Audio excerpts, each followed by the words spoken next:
Okay, so we know how many pages the bots are crawling, but how do I know which pages are being indexed?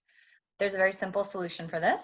If you do a site : search for your domain, you'll see a full list of pages that Google has indexed for your site. And this is where you want to look and see, are these the pages that I actually want to be indexed? Are there things in here I do not want to be indexed, such as some of those examples we talked about on the last slide?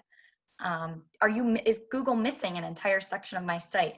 If you click through all of these paginated results down here and you don't see a single blog post, that means Google's not crawling and indexing your blog post. So there might be some issues there, especially if you want it crawled and indexed, which I would guess that you do.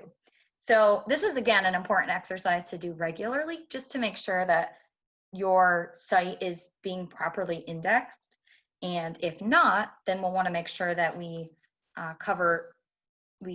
remove those from the results page, which we're going to cover on the next couple slides here. So one of the ways that we control how bots crawl your website is by updating your Robots.txt file. This is a file on your site that every site should have. If you don't have one, you should create one.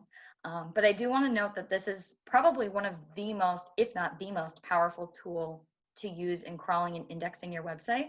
So if you're not familiar with it, definitely make sure you have an SEO or web developer help you. If you're not careful, you can completely remove your website from search engines. So again, just treat this with great caution, because you probably don't want to remove your entire site. So I have two examples here of basic Robots.txt files. So this first one here is what I was just mentioning. Bots are not going to crawl a single page on your site. You can kind of think of the Robots.txt file as a map, and you can consider the user agent is the bot, or in this case, the traveler. In the disallow is like a gate. It's telling the bots you cannot go past here. So again, here what we're telling the bots is we don't want you to crawl any pages on the website. You might be asking yourself, okay, why would I ever want to do this?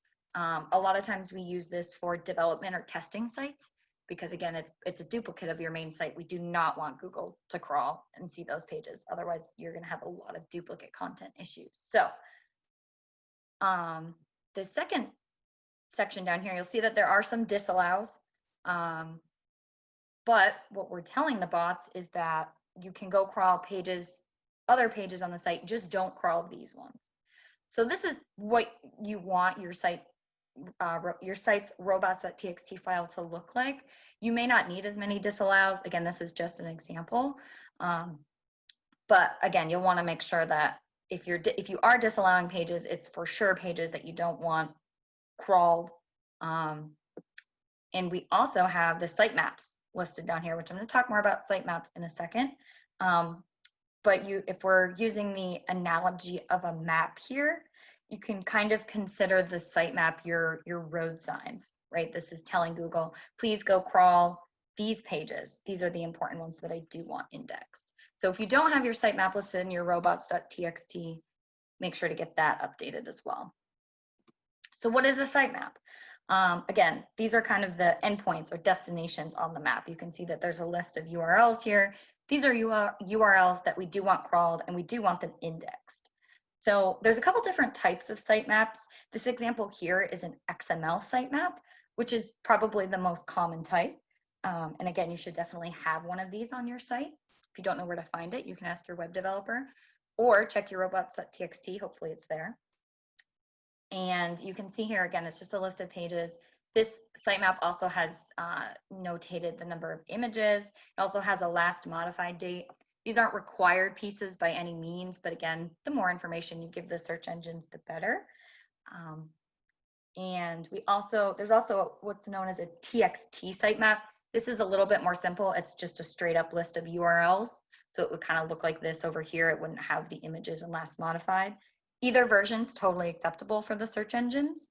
It's really just whatever your site is built on might default to one or the other.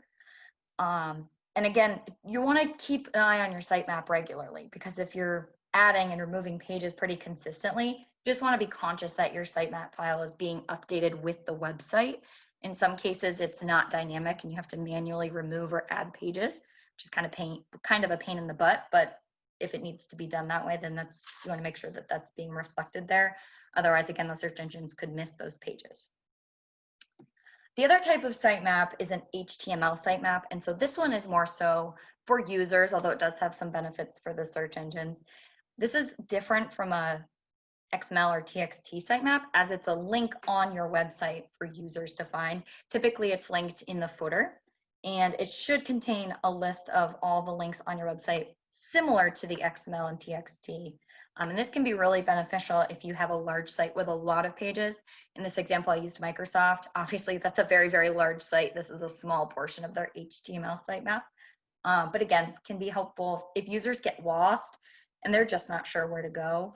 This can be helpful for them. It does also help the bots crawl some of the other links on your site. So beneficial for both there.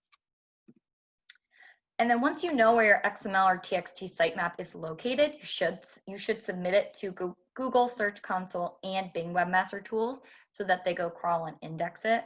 If you ever change your sitemap location, make sure to update it here as well. And then I would just recommend checking every once in a while that the sitemaps have been successfully crawled.